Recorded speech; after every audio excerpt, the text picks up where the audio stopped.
አለመሾን እንዲሆንልሽ ፊልም ቴሌቪዥን ገዛ።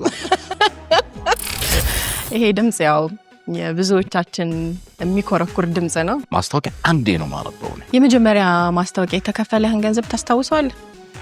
አዎ 11 ብር ከትፎ። ግን ትልቁ ክፍያ 4000 ብር።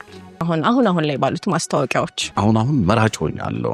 ገንዘብን አላመልከውም፣ በመከባበር አምናለሁ። ከገንዘብ ጋር ገንዘብ ባከበርሽው ልክ ያከብርሻል። ውብሸት አሰፋ አንተ ከግር ጥፍር እስከ ፀጉር ገንዘብ ነው።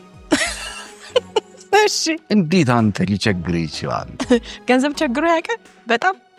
አዎ የክረምት ውሃ ሲነሳ ድፍርስ ነው። በተጓዘ ቁጥር ግን እየጠራ ይሄዳል። ኃይለኛ የመኪና አደጋ ገጥሞኝ ነበር። 1 እስከ 5 ስጥ ብልህ ከወንድ ማስታወቂያ አንባቢዎች ጋሽ ውብሸትን የሚያክል ጸሐፊ የለም። ማስታወቂያ ሞክሼ ጥበብ አርት ማሳጅ እያደረገ በዚህ በደንብ መግባት አለበት። ዝም ብሎ ባላው የማጨው ዘመቻ እኮ አይደለም ሞክሼ። የመጀመሪያ እንደውም ቲያትሪ ጃንሆይ ነው የሰራሁት ይላል ይመስላሉም ይባላል። ለብስምንስ ምን ጠየቁኛል?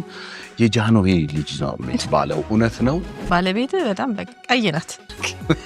እንዴት ነው የተገናኛችሁበት አጋጣሚ? አንድ ጂፕስና ለስላሳ ጋብዤ ማጥናናት ጀመርኩ። ይደርሳል ብዬ ሴቭ አረኳት ማለት ነው። ጋብቻ ላይ HIV ምርመራ እንደ ቅድመ ሁኔታ ነበር ማለት ነው? አዎ ሚዲያ ነው የሚሰራው የሚባለው ነገር።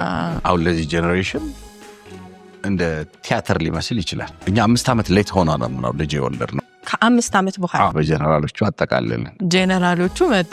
ልጅሽ ቁራ ነው ነፍሱን ጠባቂ አፋፍ ላይ ቆሙ ወሬ ጠያቂ።